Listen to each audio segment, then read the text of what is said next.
Hey, I'm Brock, I'm Tay, and in this video, we're talking about how we stay healthy while traveling.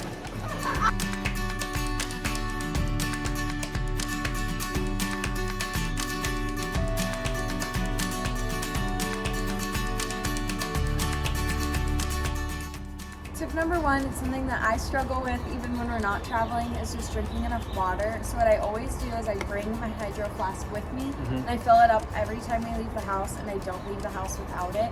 I forgot my water bottle today. Hence our plastic bottles. It is 11:30 and I'm taking my first sip of water because I didn't bring a water bottle with me. It's inconvenient to try and find water, go buy it. It adds up, it gets expensive. Plus, water just makes you feel better. Yeah. Like, you're gonna feel more bloated and puffy on a plane. You're traveling, you're probably not always eating the best food. So drink more water than you would at home when you're on vacation, which is tough to do. But bring a bottle with you. Right, and when you're dehydrated, you're gonna feel more tired. So if you're struggling with jet lag and stuff, not having enough water is gonna add to that, and you're gonna feel crappy when you wake up on vacation. Yeah.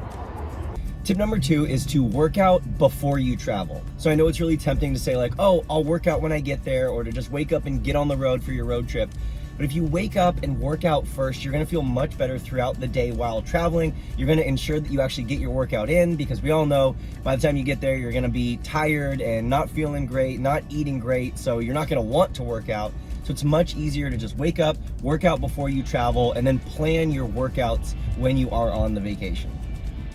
Number 3, eat before you get to the airport. We made this mistake when we were coming home, flying out of the Chicago airport, which there are some healthy food choices at, but don't ever bank on healthy food choices at the airport. It's so much better to show up at the airport a little bit later, but to make sure that you have a good meal in you before you get to the airport. A lot of times you're just gonna be stuck with fast food if you don't.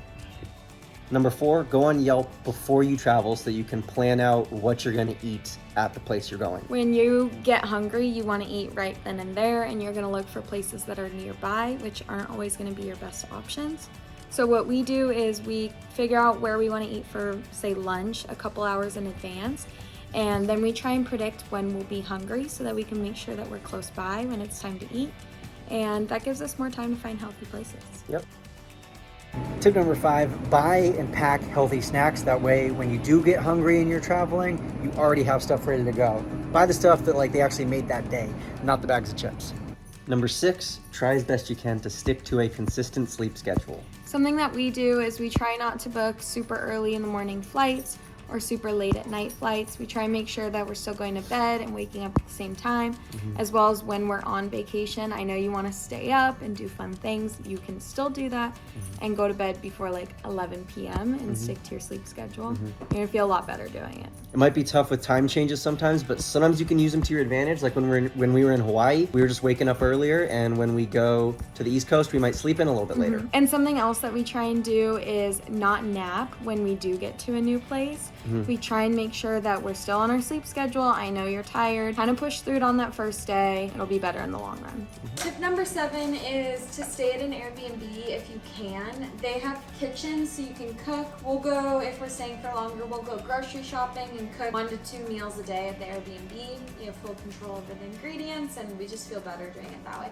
And you save money. Tips 8 and 9 kind of go hand in hand, so I'm going to say them together.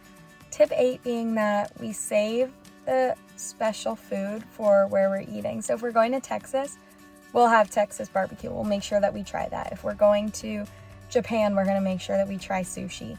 If we're going to Chicago, we're gonna make sure we try deep dish pizza, so on. But if we're in New York, we're not gonna have McDonald's for breakfast. We're not gonna have Mexican, things like that. So we definitely make sure that we try all the good food. When we were in Nashville, we had fried chicken and waffles with maple syrup and all that good stuff. But we wouldn't have that when we're in Washington. Saving that cultural food, that special food for where we're visiting, and then trying to make the rest of our meals healthy and make it food that makes us feel good. And we walk away from the vacation feeling a lot better, because then only a small percentage of our meals are unhealthy, and the rest of them great, and we still feel great. Going off of that, tip number 9 is we don't have alcohol at every meal. We maybe have alcohol a handful of times on the vacation, but it is definitely not at every meal. This is because alcohol isn't the best for your body, doesn't make us feel great, and it's just not worth it to us to have a drink at lunch. We would rather just save special drinks for special occasions and stick to our routine, stick to our schedule, stick to what makes us feel healthy, because we want to walk away from vacation feeling good. So if we're on a 5-day vacation, we'll maybe have drinks at 2 or 3 of the dinners, and that's about it. Number 10, plan workout classes in the city that you're in.